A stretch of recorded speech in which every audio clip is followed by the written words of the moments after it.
10 de septiembre conmemoramos el Día Mundial de la Prevención del Suicidio.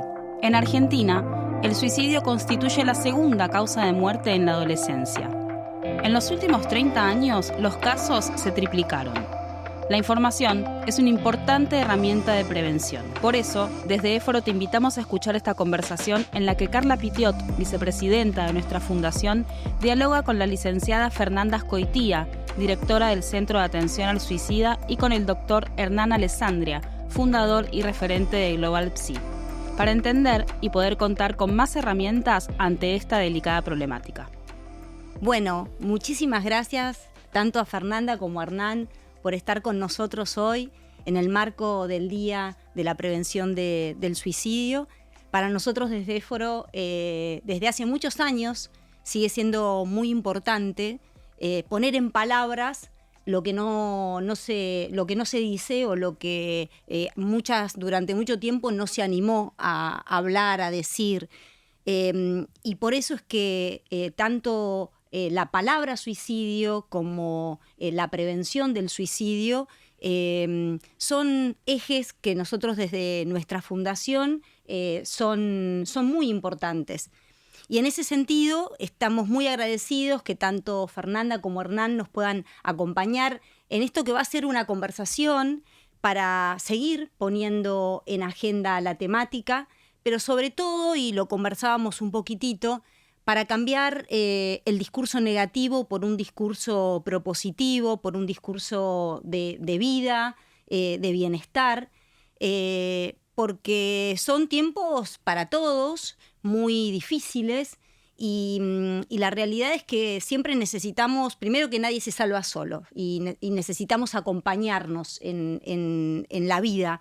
Y bueno, y si desde la Fundación y con la ayuda de ustedes podemos dar algún mensaje que tenga que ver con lograr poner en agenda, seguir poniendo en agenda, viabilizar y visibilizar la temática, para nosotros es misión cumplida.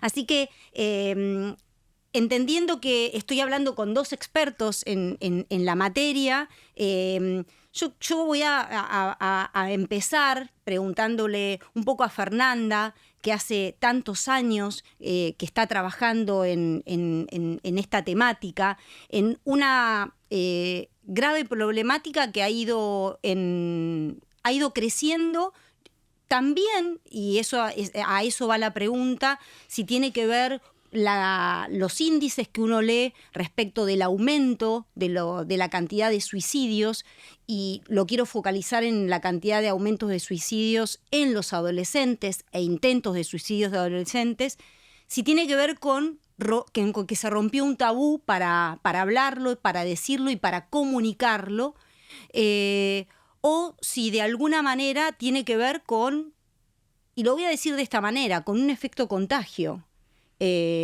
Ante la debilidad de la salud mental, de la depresión de la que tanto hablamos, los efectos post-pandemia. ¿Qué pensás vos respecto de esto? ¿Se dan ambas cosas? ¿No? Bueno, primero muchas gracias porque, esto de visibilizar es tan importante y tenemos este mes de la prevención de suicidio que nos ayuda justamente a hablar del tema y a visibilizarlo, ¿no? Uh-huh. Respecto de la pregunta, yo creo que es una mezcla de todo, uh-huh. Porque en realidad los índices de aumento de suicidio adolescente ya habían empezado a crecer mucho antes de la pandemia, afectados por una serie de factores de riesgo, ¿sí? Y donde los adolescentes tienen, digamos, como más cercana y como más a mano la idea de el desaparezco frente a este dolor o este sufrimiento o esto que me está pasando. Uh-huh. Con un agravante, en realidad, pensamos nosotros, que es que en la adolescencia algunos límites están tan difusos, entonces esta cosa de de las características propias del adolescente. Esto de la omnipotencia, muchas veces esos límites se confunden y como el suicidio siempre es querer dejar de sufrir una situación que está produciendo mucho dolor, ¿sí? No siempre es una salida positiva, o sea, una elección positiva de la muerte, sino el querer evitar ese dolor que la persona está atravesando.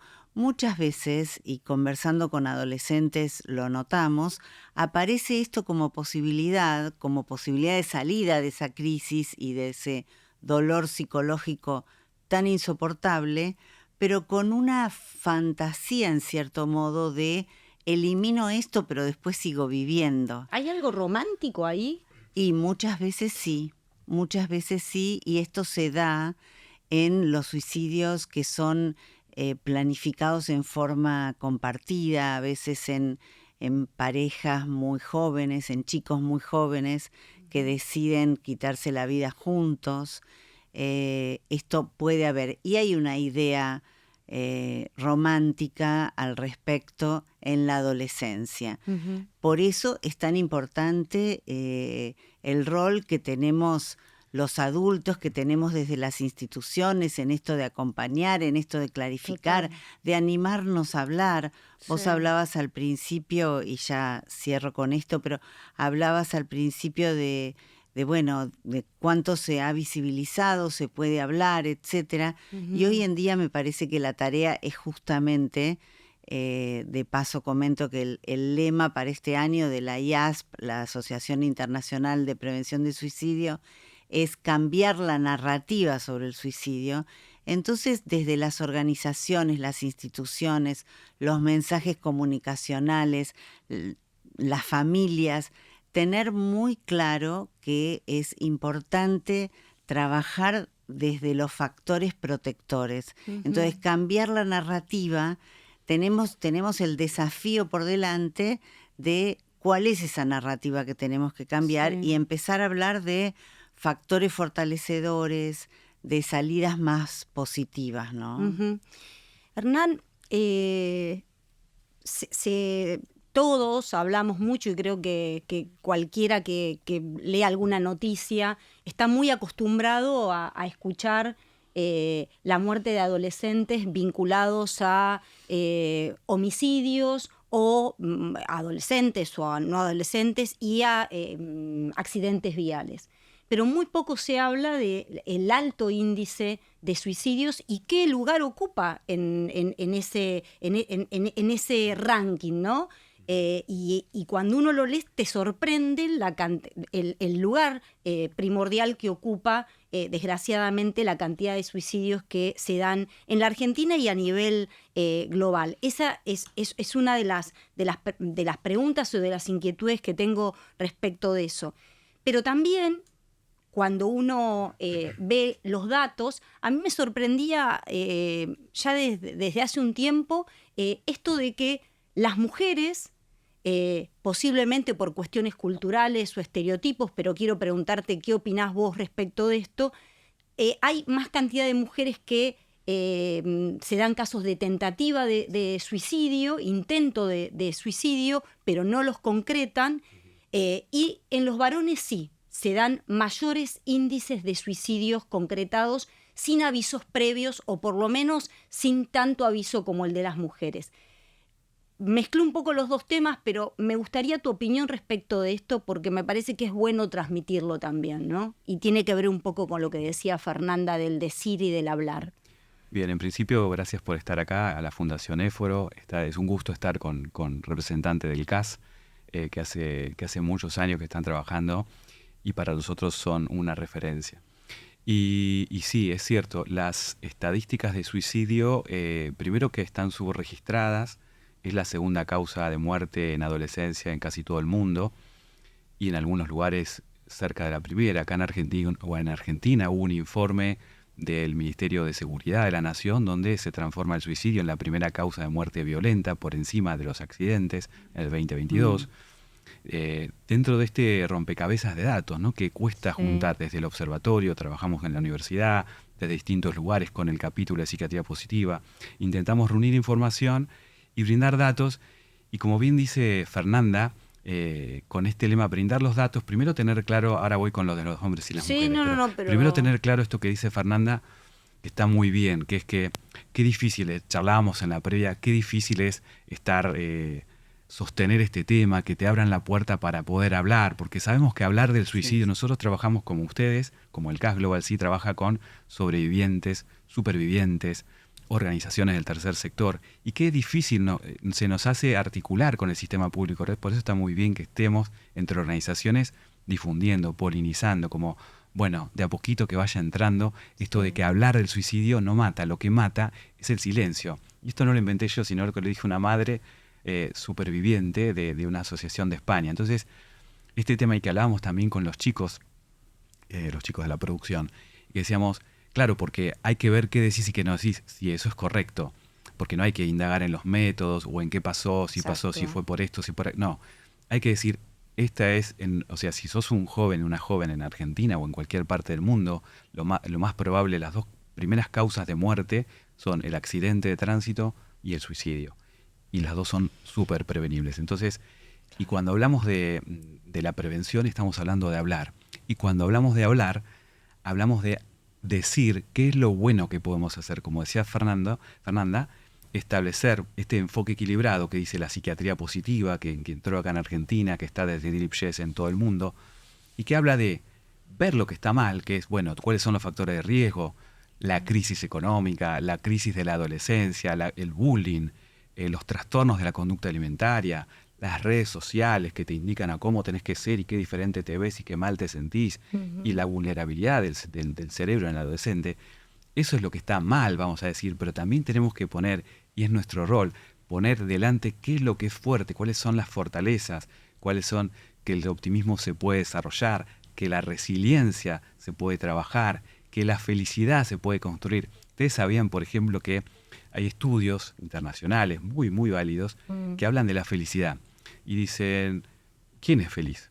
Bueno, la mitad, hay gente que es feliz naturalmente. A mí no me tocó esa, yo la tengo que trabajar, la felicidad. Entonces, el 50% de las personas, el 50% de la felicidad se hereda. Hay gente que es feliz y que es a prueba de balas, y que es feliz y siempre lo toma del buen modo, y etc.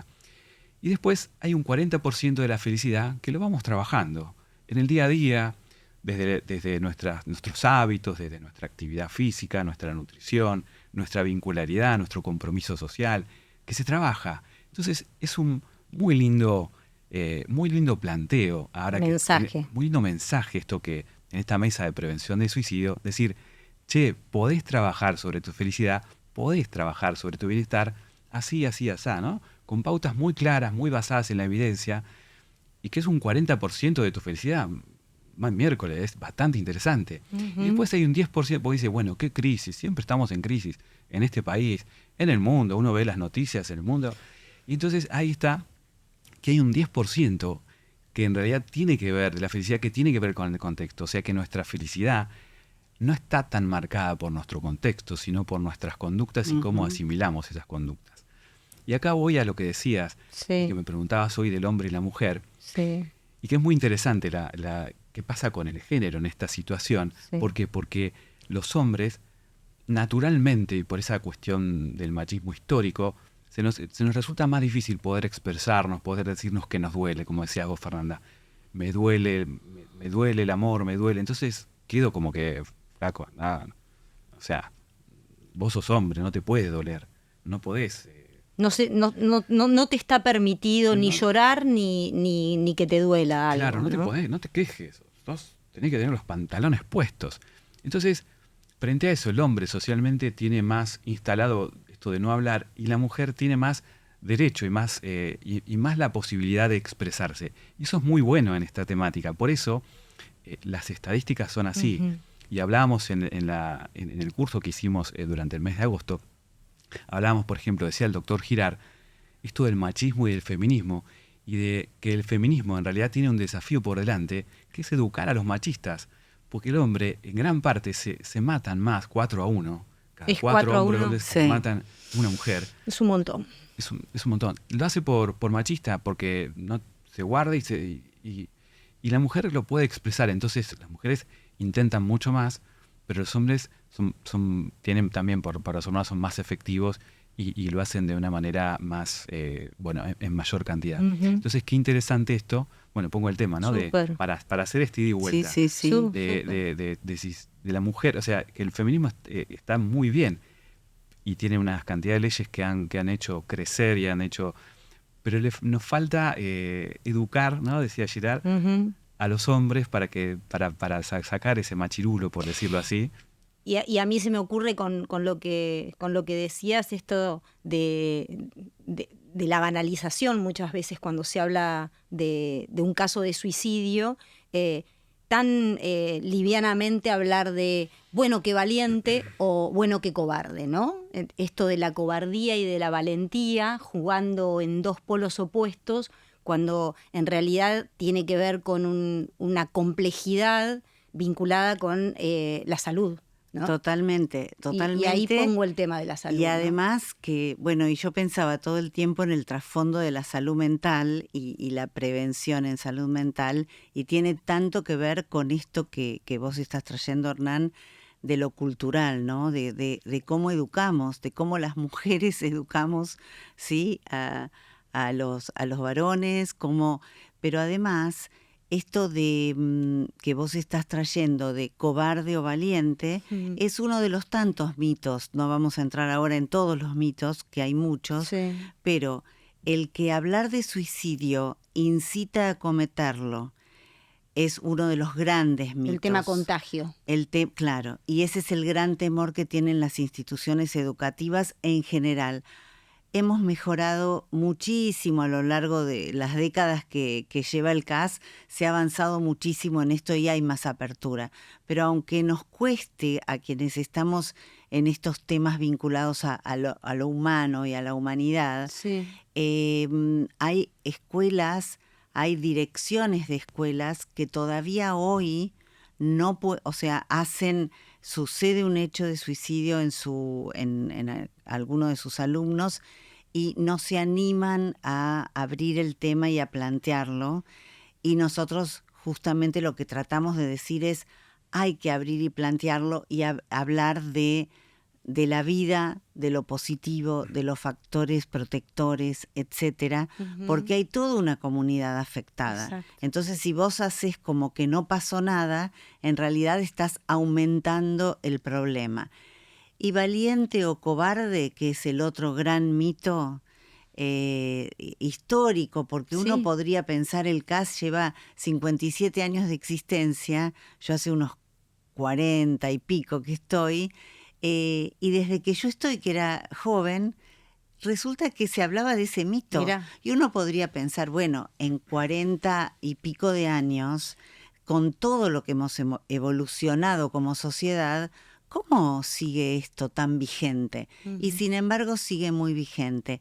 Y el mensaje siempre es, no es ni valiente ni cobarde, es una persona que está sufriendo un dolor, que está sufriendo con desesperación algo, y entonces la salida no es valiente o cobarde. Y después otra cosa es que me gustó lo que vos empezaste a decir, con qué a veces banalidad o simplificación hablamos del tema, y hay que también educarnos a todos en pensar que hay una sola razón.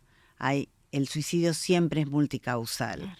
Y los medios de comunicación, estas posibilidades que tenemos de hablar y de llegar a las personas, es saquémonos de la cabeza que una persona comete suicidio por una sola razón, porque esto además después culpabiliza mucho al entorno.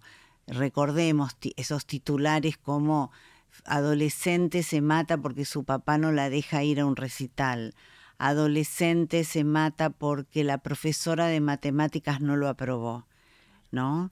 Y detrás de ese adolescente que cometió suicidio hay toda una realidad de vida y a veces incluso hasta temas de salud mental no detectados a tiempo. Claro.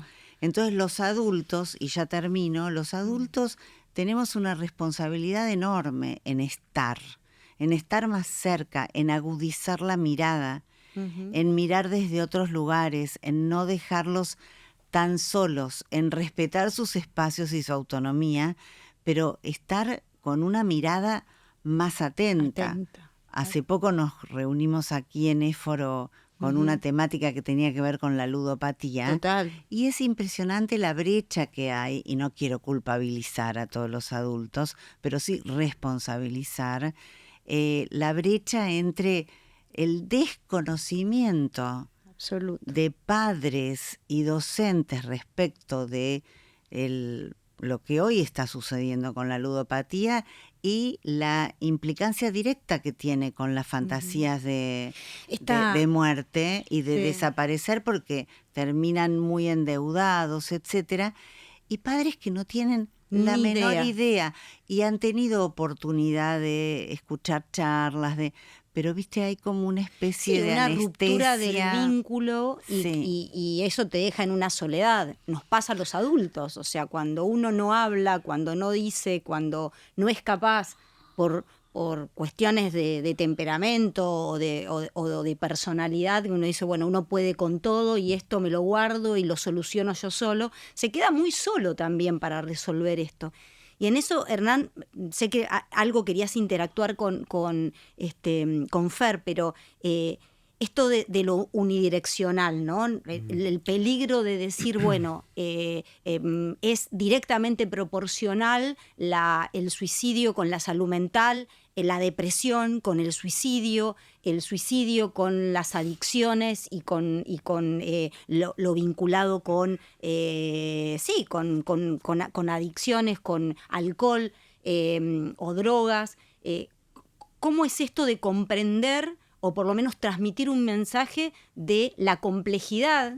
Es difícil lo que estoy pidiéndote, pero para también quitar un poco la idea de esto del estigma, ¿no? Que recae luego sobre los familiares y el vínculo o el círculo de la persona, no solo que tiene una tentativa, sino que concreta el suicidio, ¿no?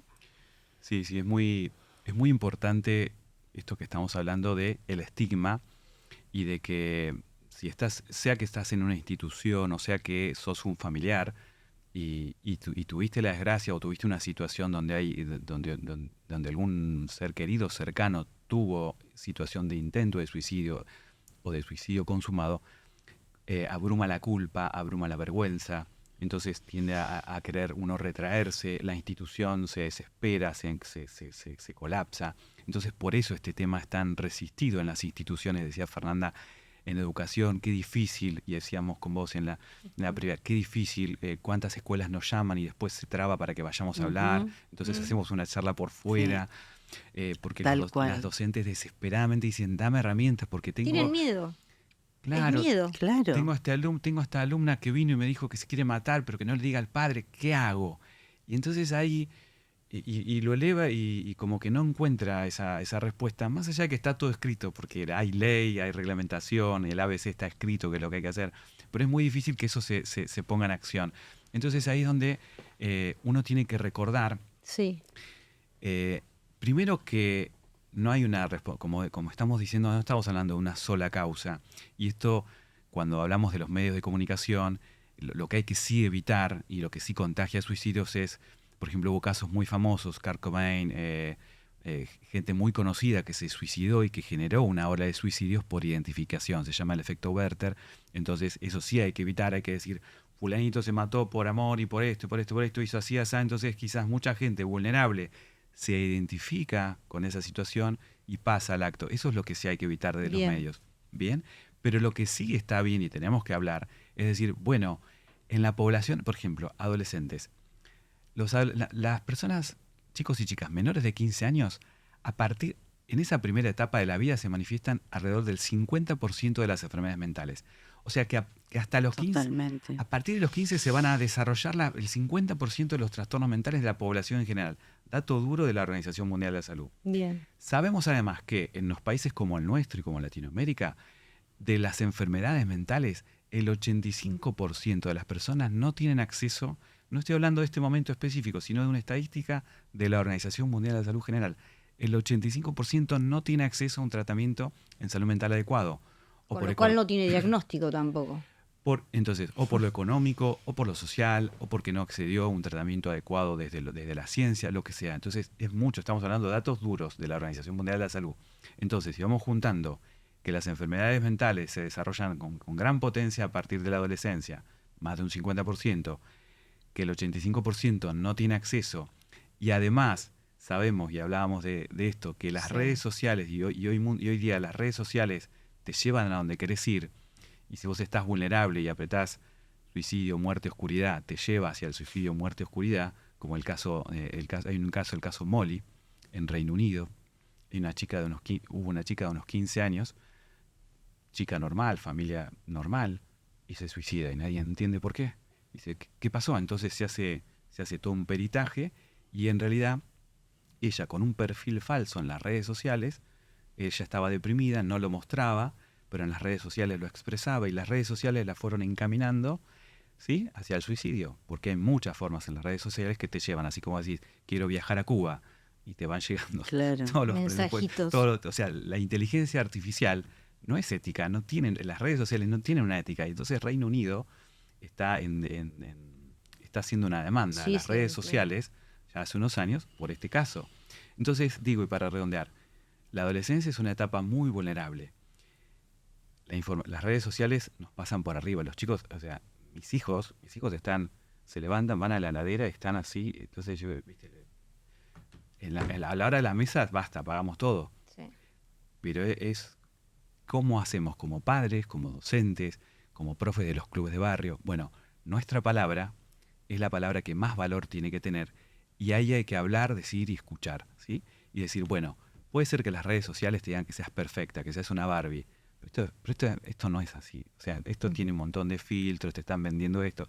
Poder poner en palabras lo que ocurre hace que tengamos información, y que el adolescente que está con todos esos factores de riesgo pueda tener información y te tenga de referencia. Y ese es el gran valor de los clubes, en la escuela, en estos espacios en donde podemos justamente formar formadores, de decir, bueno, gente, de esto hablemos, de esto digamos. Sí, no replicadores de estos mensajes positivos. Sí, hace muchos años, perdona, Carla, disculpa, hace muchos años un señor en Río Gallegos que hacía muchísimo por la prevención de suicidio, lamentablemente falleció muy joven, pero en los pocos años que estuvo, digamos, haciendo eventos y promocionando encuentros, y porque en todos los lugares del país, pero allí en Río Gallegos el índice de suicidios era muy alto. Estoy hablando hace entre 10 y 13 años atrás, y él acuñó un término que era que todos podemos ser agentes de prevención. Claro.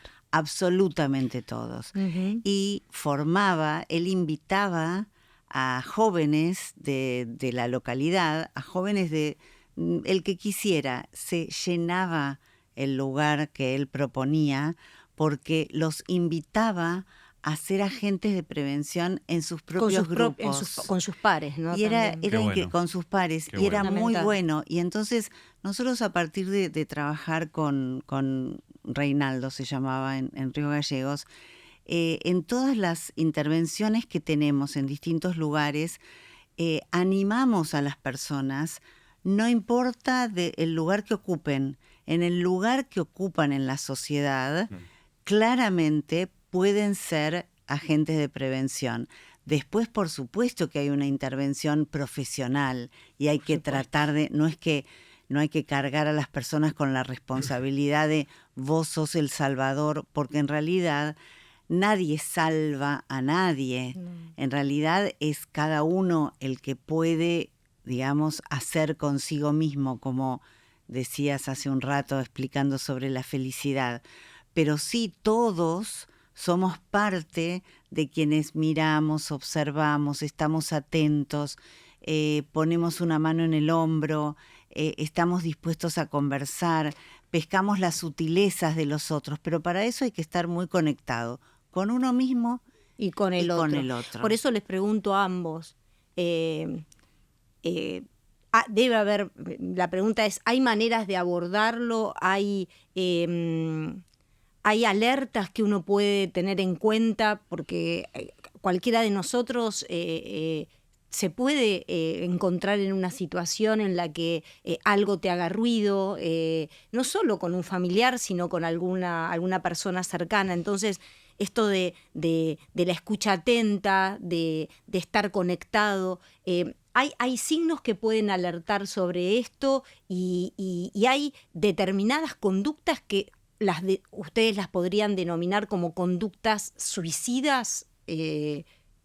Te lo pregunto a vos y también después. Sí, lo vamos, no sé si se puede hacer el ida y vuelta, sí, a mí me gusta así, está, ida y vuelta, bueno. como tipo de radio. Sí. Primero, destacar el rol que tienen ustedes, las mujeres, porque la mujer naturalmente escucha más, es más sensible, es más, la mujer hace docencia, entonces en las escuelas, ¿no? Entonces, qué importante esto que decíamos, la mujer que puede educar al machista para que deje de se saque esos conceptos viejos y se salga de una zona de riesgo por ser hombre, ¿no? Uh-huh. Y por otro lado, y esto lo podemos hacer de vuelta con Fernanda, sí hay elementos de riesgo que se pescan, no tienen que llegar a nuestro, o sea, por supuesto que pueden llegar a nuestro consultorio y ahí trabajamos, pero la idea, como vos decís, es formar formadores, que la gente tenga la idea, que asimile cuánto se puede hacer muchísimo. Vos sos profe en un club de barrio, vos sos docente en la escuela. Bueno, ya con escuchar y canalizar eso, probablemente no estás dando el primer paso. Entonces los primeros lugares son la familia, la escuela, el club, son los lugares donde los pibes y las pibas andan. Entonces ahí vos vas a notar o que empezó a andar mal en el colegio, o que empezó a tener conductas diferentes, o más agresivo, o más irritable, o empieza a estar más para adentro, ¿sí? Para eso tenés que conocerlo mucho, ¿no? Para notar cambios tenés que conocer mucho a... Sí, pero como dice... Y ahí está el tema, sí. Pero como dice Hernán, un profe, un entrenador de fútbol, a lo mejor, seguramente, al menos una vez por semana, los sábados, lo estás viendo, ¿sí? Te estás encontrando. Y acá uno con otro tema, que es un gran tema, que es el tema de la exigencia, que Hernán nos hablaba de la exigencia que a veces la imagen, etcétera, no solamente en las chicas, yo creo que en los chicos también, del aspecto físico, de cómo hay que estar, de cómo hay de qué marca tenés que usar, qué cerveza tenés que tomar, con cuál sos más cool, con cuál... además de eso, hay otro gran tema que tiene que ver con las otras exigencias. Yo a lo mejor he abusado en esta charla de hablar, de mencionar al mundo adulto, ¿no? Pero las exigencias del mundo adulto. Y es el gran cambio, lo que hace el cambio es la mirada de ese profesor. Si la mirada de ese profesor hipotético que estamos hablando, entrenador de fútbol, está puesta en sacar el mejor equipo, ganar a costa de cualquier cosa, y ahí está medido su éxito, entonces estamos hablando de una cosa. Si este profesor, además de querer ganar, cómo no, en los juegos, en el deporte, ser bueno cada uno, ganar, los mismos chicos lo quieren, a nadie le gusta perder. Pero si además de esto mira a estos chicos con una mirada más integral, como personas completas, no solamente como patea, como esto, lo otro, entonces va a poder darse cuenta de más cosas. Total, a eso me refiero con cambiar la mirada, más integral. Sí. Incluso, Fernanda, de esa manera vos desarrollás el potencial del que estamos hablando, del enfoque equilibrado. Si vos decís, bueno, este chico me rinde, no, al banco no. Y por ejemplo a mis hijos que les encanta el fútbol, ellos juegan bien, no como el padre. Entonces juegan bien, pero nosotros en casa decidimos, bueno, que vayan a un lugar que tengan en cuenta esto, la integralidad. Entonces, ¿cómo, con ese amor que los trataban los profes, que la verdad que eran 40 pibes, y se sabían, ¿qué te pasa, Bruno, hoy? O sea, y me decían, ¿qué pasa? Y me venía y me hablaba, ¿qué le pasó hoy? No, entonces... En ese ida y vuelta, en ese estímulo donde vos estimulás lo que le sale bien, donde vos proponés qué bien esto que hiciste hoy, estás reforzando las fortalezas, que todos tenemos fortalezas. hay una guía de fortalezas hecha a nivel mundial, a nivel científico, las 24 fortalezas de carácter, el BIA 24. Sí. Entonces, si desde los profes y desde las docentes, por ejemplo, la docente de otro de mis hijos, que los hacía meditar, les hacía unos minutitos de yoga. No sabes, mi hijo que, viste, es como que, no me hinché, me dice, no sabes lo enganchado que estaba con lo que fuera que le dijera a esa profe. Entonces, en realidad, no solamente estás canalizando tu objetivo como profe, como docente, digamos, como el grupo que querés dirigir, como líder de alguna manera y referente, sino que además les estás potenciando. Esto que dicen, por ejemplo, de Marcelo Bielsa, que potencia a sus jugadores. Sí. Bueno, estamos hablando de alguna manera, desde el lugar que nos toca, de potenciar, motivadores, de motivar a esos adolescentes, identificando qué es lo que tienen fuerte, qué es lo que hacen bien, cuáles son sus valores, sus fortalezas, ¿sí? Exactamente. Y eso es una potencia muy importante en un momento de la vida en que todo de repente se nos llena de dudas, porque nos cambió el cuerpo, de Total. repente tengo todo esto y qué hago con todo. Exactamente. El otro día hablaba con una paciente y me decía que de repente era una cosa chiquitita así, de repente era todo esto y decía, no, si me veían los tipos y yo no entendía nada. Claro. Entonces hay que darle herramientas. Claro. Volviendo al tema que ambos mencionaron, que es el tema de la exigencia, el tema de los ámbitos en los que es importante hablar de los riesgos que tienen que ver con los clubes. A mí se me ocurría este año, que es el año de los Juegos Olímpicos, ¿no? ¿Cómo podríamos relacionar esto de la exigencia en el deporte y su vinculación con intentos de suicidio o suicidios de deportistas? Bueno, muy interesante la pregunta porque hay muchísima vinculación y en los últimos años ha habido muchos casos de intentos de suicidio, de suicidios consumados, de depresiones que muchas veces son ocultas porque tienen una relación directa con el me eligen, no me eligen. Entonces hay un ocultar el estado anímico justamente para no quedar afuera del deporte en el que se está compitiendo.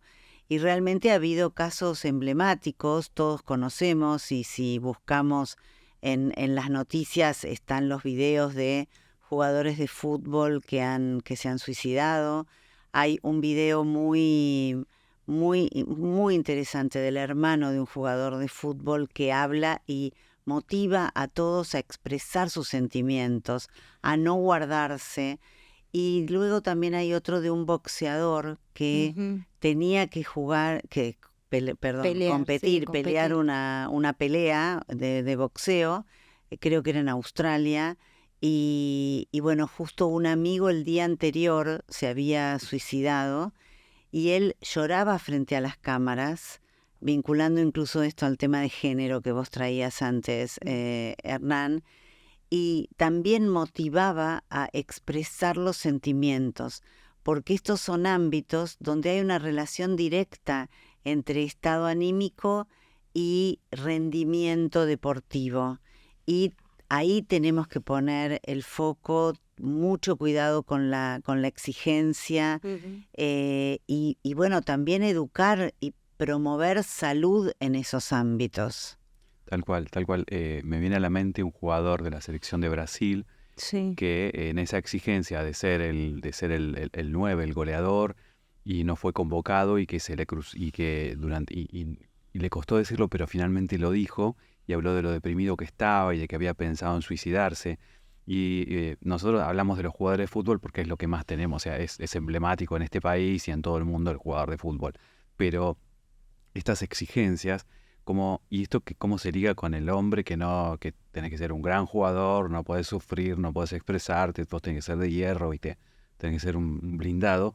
Y en realidad, esto, como vos bien decís, en definitiva quita la posibilidad de poder expresarse, y en el caso de un equipo de fútbol, de un jugador de fútbol o de cualquier deporte, poder tener un espacio de contención en donde, por supuesto, todos queremos hacer nuestra rutina de la mejor manera posible. Si es jugar al fútbol, si es hockey, pero hay una estabilidad emocional que sostener, ¿sí? Y eso está muy habla la Organización Mundial de la Salud de las 4D del autocuidado: dieta, descanso, despeje, deporte. Pero hay que hacer la salvedad de que cuando es dieta no es bajar de peso, sino que es nutrición. El descanso es priorizar un descanso como un elemento esencial, como a las 4 patas de la mesa, del despeje vinculado a la conexión social, ¿sí? Y al manejo del estrés. Desconectarte un poco de esto también. Sí, despejarnos, no es despejarnos viendo una película, es conectarnos con otros, es salir a la naturaleza. Y el deporte, pero el deporte no competitivo. El deporte como mover el cuerpo, como actividad física, como compartir un club, una situación. Por supuesto que todos quieren ganar, todos quieren salir primero, pero es dar nuestro 100 y dejar el resultado bueno. Y si no salimos campeones, bueno, pero dimos nuestro 100. Entonces, acompañar a nuestros pibes, a las chicas, en esto es muy importante. Entonces, trazar que el deporte, por supuesto, todos queremos ganar, todos queremos salir campeones del mundo, pero si no se gana está bien. Lo importante es la dedicación y en el caso del que está haciendo un deporte, que tenga muy presente esto de que es necesario apoyarse, es necesario hablar y que las emociones, y además las emociones van de la mano con el rendimiento. Total. Los buenos coaches trabajan con Totalmente. emocionalidad. La selección de Alemania tenía un profesor de yoga cuando salían campeones del mundo. Sí. Y hacían todo yoga. Y no es Sí, por sí. y no es porque eran hippie como decimos. Es porque está demostrado, hay mucha Claro, evidencia. Que era necesario. Y por eso la importancia de que los clubes cuenten, por un tema de responsabilidad también para el respecto de sus deportistas en competencia, con grupos interdisciplinarios o multidisciplinarios para poder abordar estas temáticas. Así que, claro que sí. Y además que muchos de los clubes, la mayoría de los clubes tienen sus escuelitas desde las divisiones Claro. muy inferiores y tienen chicos desde los 12 años, entonces esto es muy importante. Y yo, aprovechando porque el tiempo que nos están dando, amplío a el poder que tienen los mensajes de líderes que son líderes de distintos ámbitos, del deporte de alta competencia, porque estos mensajes se han visto en corredoras olímpicas, en tenistas, en no solamente Jugadores en el fútbol. también. Bueno, esto del boxeador que comentaba, y lo amplío a cantantes, actrices y demás. Digo, gente que tiene mucho peso como líderes sociales. Y se animan a mostrar su lado vulnerable. Y se animan a mostrar su lado vulnerable, porque también esto hay que ponerlo como ejemplo en prevención de salud mental. Es muy valioso. Cuando alguien conocido, por Sí. ejemplo, este jugador de fútbol dijo, yo estuve deprimido y pensé en matarme, pero salí adelante con esto, eso es muy valioso. Es Hay mucha gente que se ve reflejada y va a salir adelante simplemente con esas palabras. Nosotros podemos estar 10, 15, 50 años hablando, pero por ahí esta persona que la siguen miles de personas, lo dice y dice, mira. Yo también puedo estar en ese lugar y yo también lo puedo superar. Así Bien. es, así es. Mi inquietud con vos, Fer, era vinculada a que a veces, si ustedes notan en la diaria o cuando están con casos, no solamente con familiares, sino con personas que han tenido intentos o pensamientos suicidas, si notan que en la sociedad o en el adulto, volviendo a lo que vos antes hablabas, de esa mirada del adulto que tiene que ser una mirada con una escucha atenta y demás, hay una naturalización de los problemas del adolescente, si hay una infravaloración respecto de lo que a los adolescentes, bueno, todos hemos pasado por la adolescencia y todos hemos tenido esos altibajos y esas introspecciones y esos encierros repentinos en los cuartos. Te lo dice una mamá de un chico que ya no es adolescente, pero que me pasaban todo el tiempo esas cosas por la cabeza. Digo, ¿esto es normal? ¿No es normal? Que crees que está seguro porque está encerrado en la habitación y está con acceso a una cantidad, es como si estuviera en la calle. Se ve esa naturalización respecto de la problemática adolescente o del periodo adolescente y no hay tal vez una mirada más atenta que puede estar sucediendo otra cosa ahí. Sí, en realidad la mirada, justamente el gran desafío y la complejidad que vos mencionaste, la palabra que el suicidio realmente tiene mucha complejidad.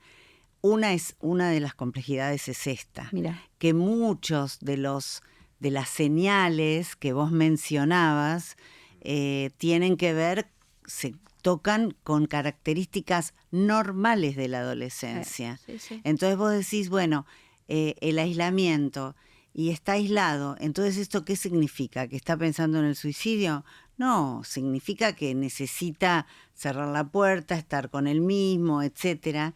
El tema es, por eso, ser más agudo en la mirada y conocer más integralmente a nuestros adolescentes, porque el aislamiento es una preocupación cuando era un chico que era súper extrovertido, Claro. que estaba siempre participando de todo, y de golpe vos ves que o de un día para otro o un poco paulatinamente va cambiando de hábitos, se va encerrando cada vez más. Entonces, esta es una señal diferente a la del que está más bien introvertido siempre. Exacto.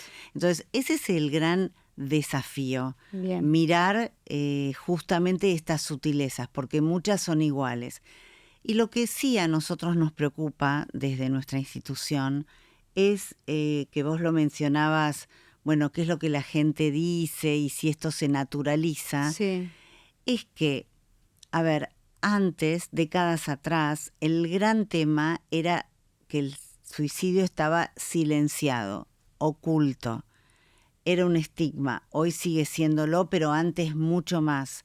Las estadísticas eran totalmente subvaluadas porque nadie ponía como Exacto. causa de muerte suicidio. Ujú. Desde las religiones también esto era penalizado, entre comillas. Ujú. Hay religiones donde en los cementerios el que se había suicidado no es aceptado ni en el cementerio, es enterrado en un lugar aparte.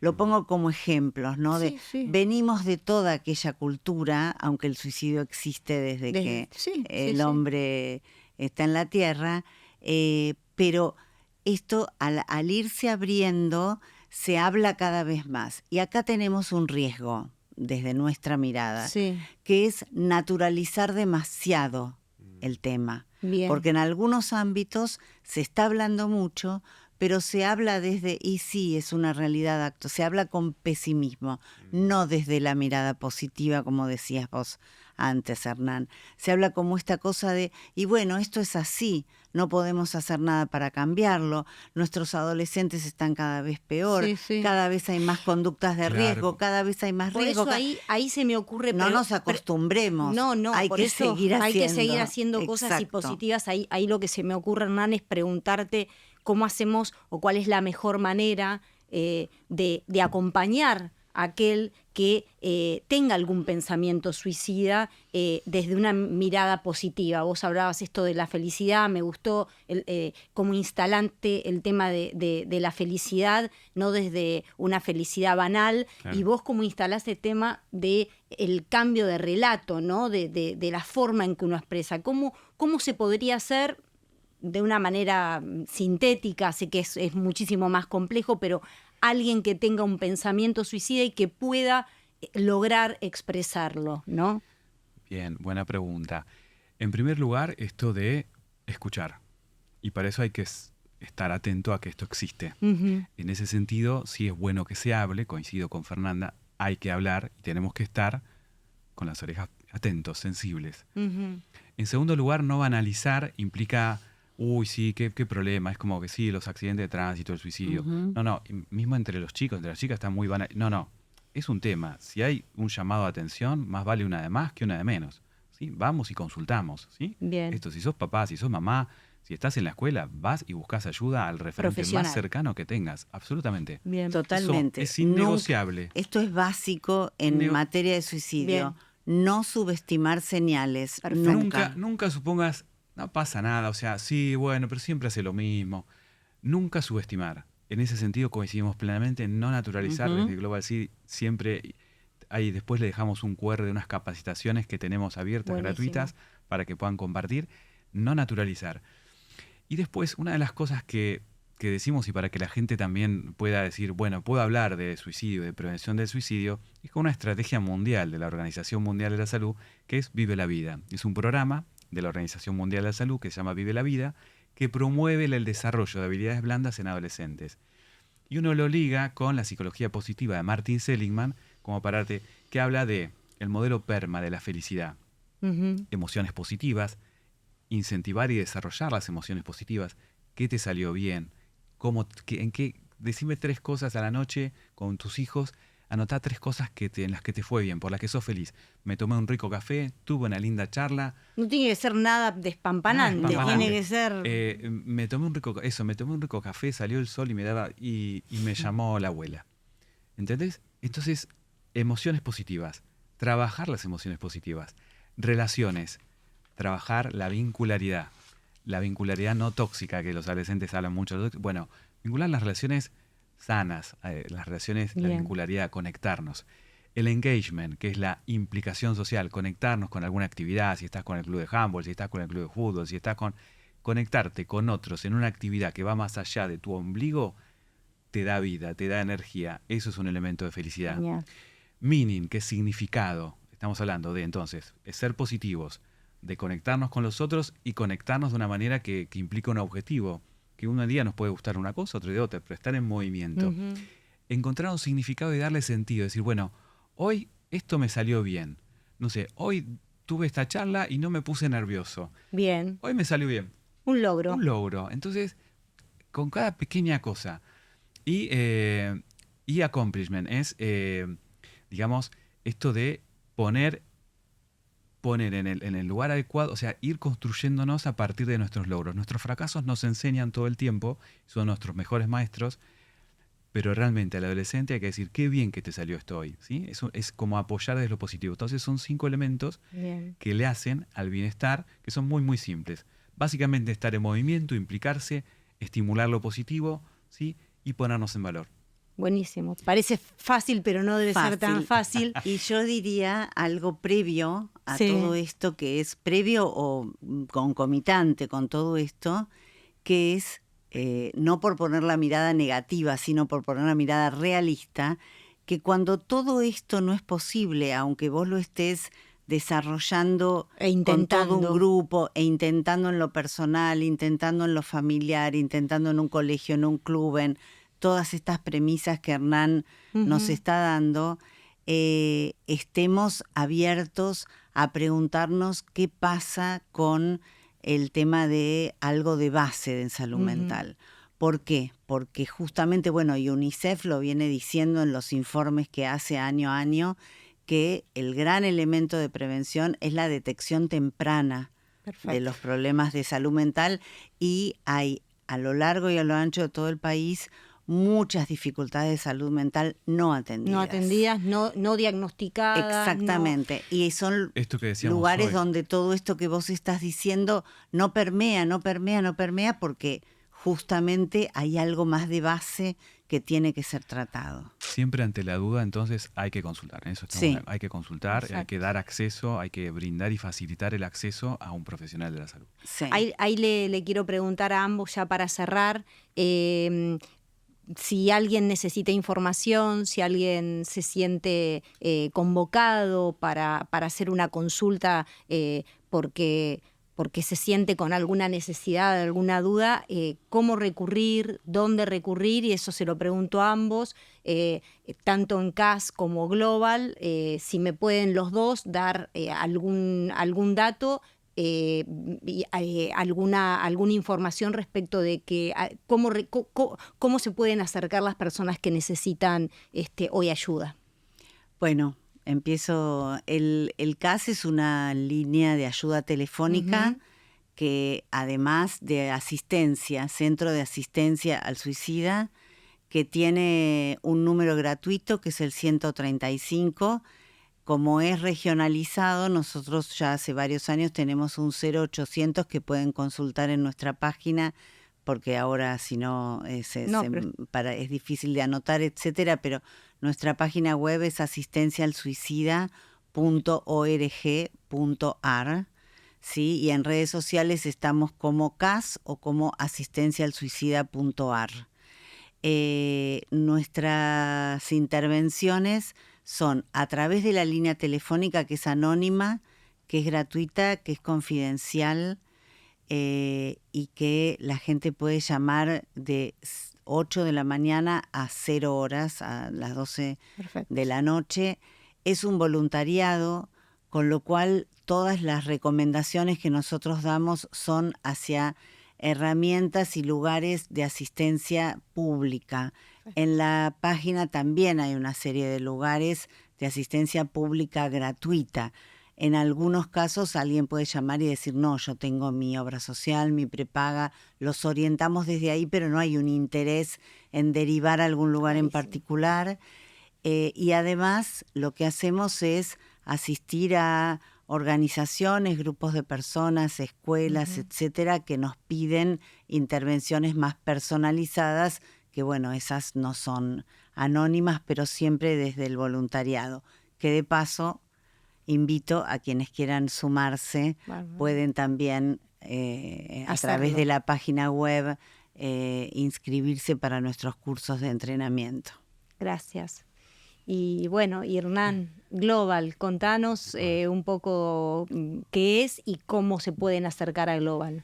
Bien, Global Sí, PSY, pues, Global Sí, se pueden acercar también a través de las redes, de la página. Siempre damos el teléfono del CAS. Realmente el CAS tiene una trayectoria enorme y la reconocemos, y siempre porque tienen un teléfono de ayuda. Eso es algo, es muy difícil sostener 57 años un teléfono de ayuda sin ayuda.